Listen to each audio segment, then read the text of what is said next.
Grocery stores like this one accept EBT cards every single day. It's our generation's form of food stamps, and every once in a while, some people take advantage of the cashiers who enforce the rules. He was very kind, you know, hello ma'am, how are you this evening? A young man who had just went through Cheryl Jackson's line returned probably 10 minutes later with a line of his own. Oh, he says, I was talking to my wife on the phone on the way home, and she told me she had just purchased these items earlier and was wondering if I could just return them. He told Cheryl he didn't have a card. She made the assumption he paid cash, and she gave him a refund. By the time she realized what had just happened, she chased him down in the lot, but it was too late. He looked at me and he says, I'm not going back in there. She had his card number, a video recording of him. Her next step was to make a call to Cass County Social Services. If I can provide, like I said, a picture and a part of the number of the card, it would seem to me that somehow this person should be able to be found. In North Dakota, over 27,000 households utilize food stamps or EBT cards.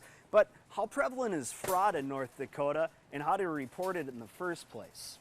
It's very frustrating. She's like, I wouldn't even recommend other people going down and reporting because nothing can be done. From an agency standpoint, we're going to be talking to that client if we get information that they're misusing a service, regardless if it's 50 cents or $500. But wait, that's the opposite of what Cheryl heard just a couple weeks back. She said, well, I understand your concern, and she said, but I kind of don't think that it will be prosecuted because of the amount. And I said, what do you mean? Even if 2 to 3% of families who use government assistance tried to defraud the system, that would mean 9 to 13 billion of your tax dollars down the drain. It's a big deal. And surprisingly, Social Services says that even if someone is caught milking the system, they won't cut them off instantly. It wouldn't go to the degree of not providing and cutting off their services. I mean, that's what we need to initiate a review of the case. And without folks like Cheryl, who herself was on food stamps as she raised 4 of her kids years ago,